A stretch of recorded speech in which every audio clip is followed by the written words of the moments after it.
ছাত্র। আপনার লেকচার থেকে আজকে যেটা শিখলাম যে সব ধর্মই বলে এমন সব কথা যেগুলো কমন, আর এমনকি মোহাম্মদও কমন, সব ধর্মেই আছে। কিন্তু পবিত্র কোরআনটা কোন দিক থেকে আলাদা? কোরআন এমন কি বলছে যেটা অন্য ধর্মে বলা নেই? যেমন ধরেন মোহাম্মদ, তার কথা সব ধর্মের বইতেই তো বলা হয়েছে। ভাই খুব সুন্দর প্রশ্ন করেছেন। আপনি বললেন যেটা কমন সেটা মেনে চলতে। সব ধর্মগ্রন্থই বলে মুহাম্মদের কথা, আর কোরআনও বলছে মুহাম্মদের কথা। এখানে নতুন কি আছে? খুবই সুন্দর প্রশ্ন। অন্য সব ধর্মই বলে যে পরবর্তীতে একজন নবী পৃথিবীতে আসবেন, আর বাইবেলও বলছে। আপনি তো খ্রিস্টান, সম্ভবত আপনি পবিত্র বাইবেল পড়েছেন। গসপেল অফ জন 16 নম্বর অধ্যায়ের 12 নম্বর থেকে 14 অনুচ্ছেদে আছে, ঈসা আলাইহিস সালাম শিষ্যদের বলছেন, আমি তোমাদের অনেক কথা বলতে চাই, কিন্তু তোমরা এখন সেটা বুঝতে পারবে না, কারণ যখন সত্যের আত্মা তোমাদের সামনে আসবে সে তোমাদের সত্যের পথে নিয়ে যাবে। আর সে তার নিজের কথা বলবে না, যা শুনবে সে কথাগুলোই বলবে। সে তোমাদের ভবিষ্যতের কথা বলবে, সে আমাকে মহিমান্বিত করবে। তার মানে সব ধর্মগ্রন্থ, হিন্দু, পার্সি, বৌদ্ধ, ইহুদি, খ্রিস্টান, সবাই বলছে একজন নবী পৃথিবীতে আসবেন, একজন নবী আসবেন। কিন্তু কোরআন বলছে ইনিই সেই নবী যার উপর কোরআন নাজিল হয়েছে। সেই নবী চলে এসেছেন। যখন আপনি ক্লাস 1-এ পড়ছেন, আপনার স্কুলে সবার উপরে ক্লাস 10, তারপর ক্লাস 2-তে উঠলেন, তখনও লক্ষ্য ক্লাস 10, তারপর ক্লাস 3-তে উঠলেন, তখনও ক্লাস 10ই লক্ষ্য। এখানে শুধু স্কুলের কথা বলছি। Class 5, class 6, class 7, class 8, class 9, তারপর ক্লাস 10-এ উঠলেন, তারপর এসএসসি পরীক্ষা দেবেন, ঠিক? তার মানে এই না যে ক্লাস 1 আর ক্লাস 10 এর পড়াশোনা এক। আপনি ক্লাস 10 এর জন্য প্রস্তুতি নিচ্ছেন। প্রস্তুতি নেওয়া হয়েছে 1400 বছর আগে। আল্লাহ তাআলা এই নবীকে পাঠিয়েছেন। যীশু খ্রিস্ট বলেছেন, আমি তোমাদের অনেক কথা বলতে চাই, কিন্তু তোমরা এখন তা বুঝতে পারবে না, কারণ যখন সত্যের আত্মা তোমাদের সামনে আসবে সে তোমাদের সত্যের পথে নিয়ে যাবে। তাহলে 1400 বছর আগে আল্লাহ তাআলা বুঝেছিলেন যে সেটাই সঠিক সময়। এখন পৃথিবীর মানুষ এই কথাগুলো বুঝতে পারবে, অর্থাৎ পবিত্র কোরআন। অন্যান্য সব ধর্মগ্রন্থে এ কথা বলা হয়েছে যে মহান ঈশ্বর একজন। বর্ণনাগুলো হয়তো আলাদা। সব ধর্মগ্রন্থই বলছে এক স্রষ্টার কথা। আমরা মানব নবীদের আর চূড়ান্ত নবী মুহাম্মদ সাল্লাল্লাহু আলাইহি ওয়াসাল্লামকে। সারমর্মটা হচ্ছে একই, বর্ণনাগুলো হয়তো আলাদা। আর পবিত্র কোরআনে সূরা মাইদা 3 নম্বর আয়াতে বলা হয়েছে, আজ এই দিনে আমি তোমাদের দিন পূর্ণাঙ্গ করলাম, তোমাদের দিন মনোনীত করলাম ইসলাম, তোমাদের প্রতি আমার অনুগ্রহ সম্পূর্ণ করলাম পুরো মানুষ জাতির জন্য। পবিত্র কোরআন নাজিল হওয়ার পর নতুন কিছু যোগ করা যাবে না, কোনো কিছু বাদ দেওয়া যাবে না।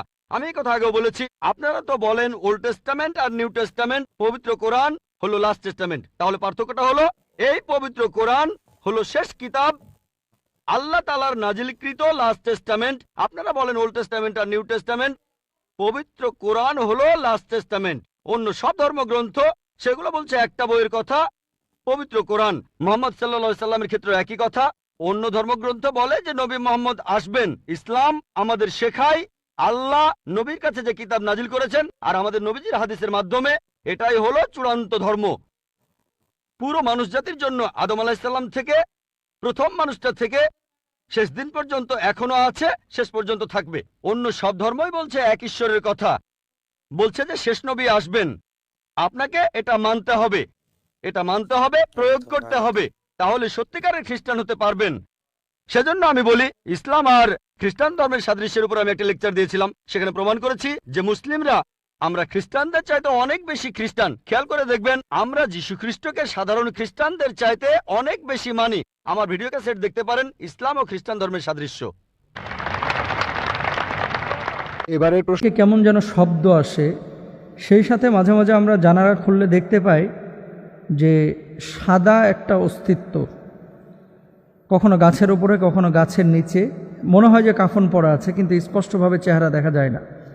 গোরস্থান থেকে রাত্রিবেলায় এরকম গোংরানো আওয়াজ বা সাদা অস্তিত্বের বিষয়টা, এটা কিভাবে দেখেন এবং এটা কি আসলে ভালো কিছু না খারাপ কিছু? আমরা তো ভয় পাই, জানলা খুলি না। এমত অবস্থায় আমাদের করণীয় কি? প্রশ্নটি করেছেন আবু হানিফ, হাতিবান্ধা, লালমনিরহাট থেকে। খুব ইম্পর্ট্যান্ট একটা বিষয়। বিশেষ করে রাত্রিবেলায় যে গরুস্থানে কত ঘটনা ঘটে, যাদের বাসাবাড়ি গরুস্থানের পাশে হয়তো বা মাঝে মাঝে টের পান, অনেকে টের পান না। গ্রাম অঞ্চলে বেশি দেখা যায়। এমন এমন শব্দ হচ্ছে, বাচ্চা কান্না করতেছে, এরকম শব্দ, অথচ জানলা খুলে দেখেন কিচ্ছু নাই। আবার জানলা লাগায় শুয়েছেন কম্বলের নিচে, আবার দেখতেছেন কান্নার আওয়াজ। এমনটা হয়। আমি যখন মাদ্রাসায় পড়তাম ছোটোবেলায় হিপসখানায়, পাশে গোরস্থান ছিল। তো পাশে গোরস্থান বলতে একই মহল্লায় আর কি। রাত্রিকালীন সময় যখন খাবার দাবার খেয়ে একসাথে গ্রুপ বেঁধে আমরা গোরস্থানের পাশ দিয়ে আসতাম, কিছু একটা টের পেতাম যে কেউ হয়তো বা আমাদেরকে ফলো করতেছে, পেছনে তাকায় দেখে আসলে কেউ নাই। তো ছোটোবেলায় মারাত্মক ভয় পাইতাম, পরে যাওয়া বন্ধ করে দিয়েছিলাম। রাত্রিকালীন সময়ে গোরস্থানে অনেকে অনেকভাবে ব্যাখ্যা করে থাকেন বাংলাদেশে। আসলে রাসূল আকরাম সাল্লাল্লাহু আলাইহি ওয়াসাল্লামের হাদিসগুলো বিবেচনা করলে আপনি দেখবেন যে কবরের আযাব এটা সত্য, আপনি দেখবেন কবরের জিন্দেগি এটা সত্য। কিন্তু কবরের মধ্যে লাশ সবসময় কিন্তু থাকে না, কখনো লাশ পচে যায়, মাটি খেয়ে ফেলে, হাড়গোড় পড়ে থাকে।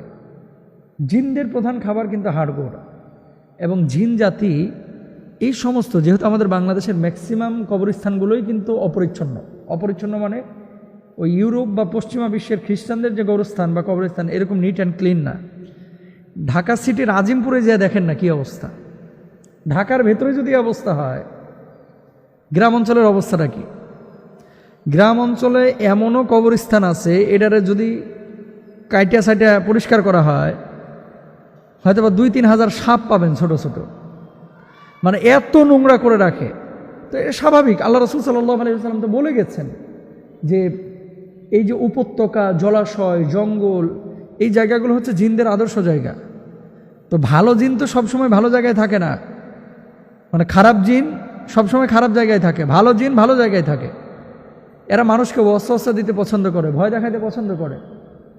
তো এই জন্য গোরস্থানগুলোকে আপনাদেরকে একটা কথা সবাইকে বলি, বিশেষ করে এলাকা ভিত্তিক যে গোরস্থানগুলো আছে এগুলো আপনারা নিট অ্যান্ড ক্লিন রাখবেন। যদি এই সমস্ত বিড়ম্বনায় পড়তে না চান, পরিষ্কার পরিচ্ছন্ন রাখবেন। জঙ্গল রাখতে হবে গোরস্থানকে, এটা জরুরি না, বা দেয়াল নির্মাণ করে অথবা আপনার এই ঘিরে রাখতে হবে, জরুরি না। কিন্তু জঙ্গল এগুলো রাখবেন না। অনেক সময় বাঁশ উঠে একটা কবরস্থানে ওই বাঁশ ঝাড় হয়ে গেছে, বড় বাঁশ ঝাড় কাটতেছে না কেন রে ভাই? আপনার এই কবরস্থান থেকে যেহেতু বাঁশের ফালি দেওয়া হয়েছে চাটাইয়ের নিচে ওপরে, তো এই বাঁশ থেকে বাঁশ ঝাড় হয়েছে, 100টা বাঁশ হয়ে গেছে। তো আপনি এই বাঁশগুলো কাটতেছেন না কেন? কবরস্থানের বাঁশ তো কেটে আপনি ব্যবহার করতে পারবেন, বেচা কিনা করে এই টাকার মালিক হবে গোরস্থান। তো বাঁশ ঝাড় হতে হতে এত বড় হয়ে গেছে যে এটার কোনো হদিসই নাই। আপনাদেরকে একটা কথা বলি, রাত্রিবেলায় যদি এরকম আওয়াজ পান গোরস্থানের পাশ থেকে, আপনারা জানালা খুলবেন না, বরং যেটা করবেন আয়াতুল কুরসি পড়বেন। আয়াতুল কুরসি পড়ে ওর মতো থাক, আপনি আপনার মতো থাকেন। ছাদের মধ্যে হরমর করে শব্দ করতেছে, টিনের ওপরে কে যেন ঢিল মারতেছে, মনে হচ্ছে আম পড়তেছে, ঘোড়ার ডিম, কিচ্ছু নাই, যা দেখতেছে কিচ্ছু নাই, এরকম হয়। এসব ক্ষেত্রে আপনাদেরকে বলবো আয়াতুল কুরসিটা সবসময় চলমান রাখবেন। আর সূরা বাকারা এর আগেও একদিন বলেছি, এটা পারলে লাউড স্পিকার একটু সাইডে রাখেন। যখন দেখবেন যে আপনারা ঘুমাইতেই দিচ্ছে না বা খুব ডিস্টার্ব করতেছে, জানালার কাছে মোবাইল ফোনটা লাউড স্পিকারে সূরা বাকারা সাইডে থুয়ে দেবেন। আপনি বলবেন যে এটা কি রাসূল সাল্লাল্লাহু আলাইহি ওয়াসাল্লাম বলছে যে জানালার কাছে মোবাইল রাখতে? তো নবীর জামানায় কি মোবাইল ছিল? নবীর জামানায় তো মোবাইল ছিল না, কিন্তু এগুলো তো কোরআনের তদবির, কোরআনের চিকিৎসা। কারণ আমরা ফোন দেওয়া শুরু করবে, হুজুর আমার গোরস্থানে সাপ দেখছি, আমার গোরস্থানে গরু দৌড় মারছে দেখছি, আমার গোরস্থানে কি যেন দেখছি, শুরু হয়ে যাবে। না, আপনাদেরকে বলি গোরস্থান পরিষ্কার রাখবেন। সাদা কোনো কিছু যদি অস্তিত্বে আপনারা টের পান, সেদিকে আপনি তাকাচ্ছেন কেন? তাকাবেন না। তো গোরস্থানে রাত্রিবেলায় যাওয়ার চেষ্টাও করবেন না। অনেক সময় গর্ভবতী মহিলারা গোরস্থানের পাশ দিয়ে যান, সমূহ সম্ভাবনা আছে ইফেক্ট করার। প্রেগন্যান্ট কোনো মহিলা গোরস্থানের পাশ দিয়ে রাত্রিবেলায় এরকম হেঁটে যাবেন না। এবং এটা পরীক্ষিত একটা বিষয়। ওই যে শীতকাল এখন পিঠা বানাবে অনেকে, তেলের পিঠা, ভাপা পিঠা, এই সেই পিঠা, এই পিঠা টিঠা বানায়া তৈলাক্ত জিনিসগুলোকে অনেক সময় ব্যাগে করে নিয়ে গোরস্থানের পাশ দিয়ে যায়। এটা করেন না। বহু মানুষ ক্ষতির সম্মুখীন হয়েছে। এবং এই সমস্ত কথাগুলো যখন বলা হয়, অনেক মানুষ বলবে হুজুর সনাতনী কথাবার্তা কই পাইছে এগুলা। কিন্তু যখন আবার ধরা খায় তখন আবার হুজুর কাছে দৌড়ায় আসে, হুজুর এটা তো জীবনেও কল্পনা করে না। ইউরোপের মতো দেশে এরকম ঘটনা ঘটবে, এটা কি জীবনে কেউ কল্পনা করছে? বাঙালি ইউরোপে থাকে, এরকম হয়েছে, ঘরের মধ্যে এই ধরনের প্রবলেমে পড়তেছে। তো এই জন্য আসলে আয়াতুল কুরসিটা মুখস্থ করেন, সূরা বাকারাটার আমল করেন, সূরা বাকারার শেষ 3 আয়াতের আমল করেন, কোরআনটাকে নিয়মিত কাছে রাখেন, কোরআন অনুবাদ পড়েন, কোরআন আরবি পড়েন, আর কোরআনের তেলাওয়াত শুনেন, করেন, ইনশাল্লাহ এগুলো থেকে বাঁচতে পারবেন। আল্লাহ তৌফিক দান করুন। আগে করছে 2 নম্বরে প্রেম কেমনে করা লাগে, নাটক কেমনে করা লাগে, অশ্লীলতা কেমনে সরানো লাগে এই করতে চাই। ও টুপি পরে, দাড়ি লাগায়া, ভণ্ডামি করে, পাঞ্জাবি পরে মসজিদে দাঁড়ায়া ভোট চাইলে ওর জন্য ধর্ম নিয়ে ব্যবসায়ী হয় না। আর হুজুর আল্লাহর বিধানের কথা বললে হুজুর আর ভালো না। হুজুর এই জায়গায় ইসলামী আইনের কথা বললে হুজুর নাকি ধর্ম নিয়ে বাড়াবাড়ি করতেছে, ধর্মীয় মঞ্চে নাকি রাজনীতির কথা বলতেছে, কিন্তু ওই টাউটা কন্ডমিনেশন নিয়ে মসজিদের মধ্যে টুপি পরে দাঁড়ায়। আল্লাহ বলছেন দুনিয়ার মানুষ জেনে রাখো, ওয়া ইন্নাকা লাআলা খুলুকিন আযীম।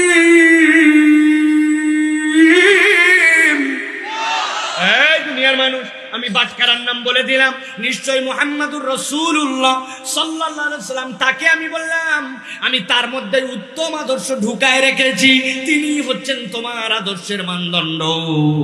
অতএব আপনাকে আমি স্মার্ট বলতে রাজি যদি আপনি মুহাম্মদ সাল্লাল্লাহু আলাইহি সাল্লামের ওজনে মিলে যান। আর আপনি মুহাম্মদ সাল্লাল্লাহু আলাইহি সাল্লামের ওজনে না মিললে পুরা দুনিয়া বললেও আল্লাহর কাছে আপনি আমি স্মার্ট হতে পারবো না, ঠিক না? এটার প্রতি ঈমান আপনাদের মজবুত, তাহলে কথা হবে। ঈমান মজবুত, আল্লাহ রাব্বুল আমিন আমাদেরকে কবুল করেন। এটা যদি আমরা একবার বুঝি কি লাভ? যুবক, আল্লাহ বলছেন ভালো করে বোঝো, বাল নাকযিফু বিল হাক্কি আলাল বাতিল। আল্লাহ বলছেন যেই কোরআন শুনতে আসছো, কোরআন তোমাকে কি দিবে? এই যুবক, এই তরুণেরা খেয়াল করো, আল্লাহ বলছেন বাল নাকযিফু বিল হাক্কি আলাল বাতিল ফায়াদমাগু ফাইদা হুয়া যাহিক। তুমি কার দিকে দৌড়াও, কারে নিয়ে টানাটানি করো, আমি আল্লাহ তোমারে জানালাম এই কোরআন, এই হক যেখানে আসবে বাতিল সেখান থেকে বিদূরিত হয়ে যাবে, অন্যায় সেখান থেকে চলে যাবে, সেখানে আল্লাহ দ্রোহিতা, আল্লাহ বিমুখতা সব পরাজিত হবে। আল্লাহ বলছেন এটার জন্যই কোরআন এসেছে। আল্লাহ বলছেন কিভাবে পরাজিত হবে জানো নাকি? ফায়াদমাগুহু, তোমার ব্রেনে মার দিবে। মারামারি করছে। সাহাবী বললে ইয়া রাসূলুল্লাহ বিয়ে করব। বিষ্ণু ঈসা ইসলাম বললেন মোহরানা আছে? নাই। কি আছে? কই কিচ্ছু নাই। তো কিচ্ছু না থাকলে বিয়ে করবা কেমনে? কোরআন পারো? সাহাবী রাদিয়াল্লাহু আনহু বললেন পারি। এক মেয়েকে বললেন তুমি পারো? কয় না পারি না। বিষ্ণু বললেন আসো বিয়ে পড়াই দিই। দুইজনের বিয়ে পড়াই দিলেন। বিয়ে শেষে বললেন মা, তোমার স্বামীর পার্থিব জগতের কোনো সম্পদ নাই যেটা দিয়ে মোহরানা আদায় করবে। তুমি কোরআন পারো না, কিন্তু তোমার স্বামী সাহাবী কোরআন পারে। সে প্রতিদিন আর রাতে তোমাকে একটু একটু করে কোরআন শিখাইয়া দিবে। এটাই মা তোর বিয়ের মোহর।